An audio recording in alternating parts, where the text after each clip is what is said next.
Welcome to Huawei's Global Analyst Summit.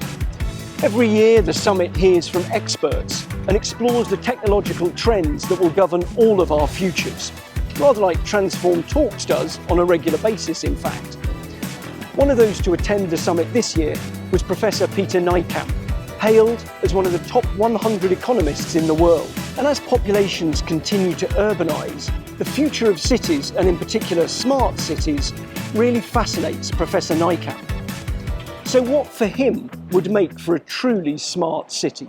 A smart city is a city where digital technology is used so as to achieve a higher level of well-being, and well-being can be social welfare, it can be sustainability, it can be better chances to the people, but it's not mainly on the technology.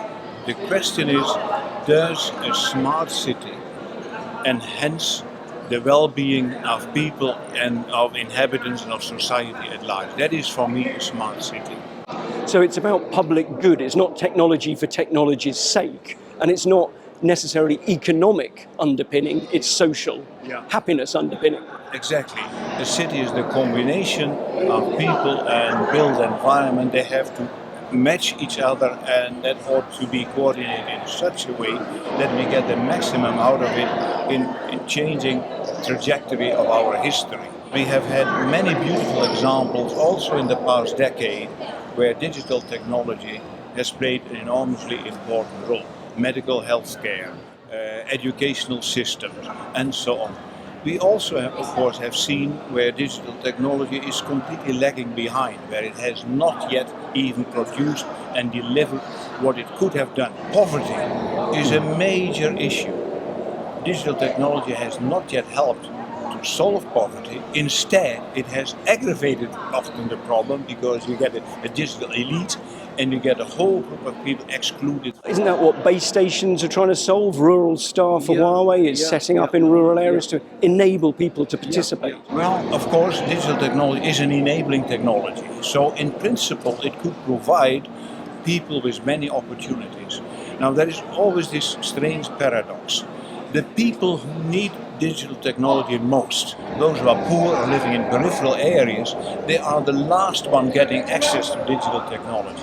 I think one of the lessons also for government policy in terms of access to digital technology is not only look into the major cities, even though my interest is in the cities, but also look into the potential for people far away. Because if digital technology is not an inclusive technology, at the end we have failed. So what's your message then to tech companies, to digital companies such as Huawei?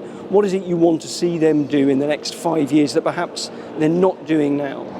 What a digital or high-tech company like the place we are here should do is not only see technology as some sort of a manna from heaven, which should be adopted and it would benefit the people, but all in all, the mission of any digital company, and I think Huawei is an important player on the world market, should also be look into what is needed by the people. I can give you a simple example, if you allow me. A digital gadget like a watch, which has all kinds of health information, and this company has been instrumental in developing this type of technology. Very useful. I know my temperature, I know my blood pressure, I know other things. But I would always argue, look into what people would like to know. Ask them or build in what people would like to know. If my temperature and blood pressure has reached a certain degree, and say, well, I go to a doctor, I would then immediately ask the question myself, otherwise I have to go to the internet. Can my digital information system tell me, well, you should do this or don't do that, etc. Interaction will be one of the critical success factors for digital technology firms in the future. I think interesting, that's exactly what Huawei is very keen to do and does, that sort of research, collaboration and making sure it's customer-centric. Overall though, in a word, are you optimistic about the future? You've painted a vision of what you want to see and what is needed. Are you confident it will happen? It will happen because we live, and that is good news, we live in a very competitive world. There are major players, there are less big players, etc. It doesn't matter, also on the digital market. And sooner or later, I've seen many digital companies, they will recognize that if they do not satisfy the market needs, of course they will fail.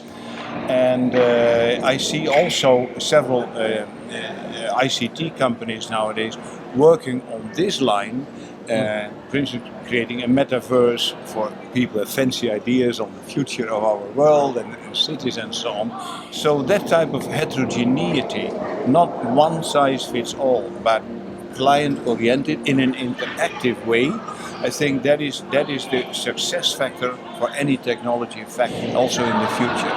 That's a very fitting way to end. The customer is always king and queen, depending on the customer. Professor Nijkamp, thanks very much.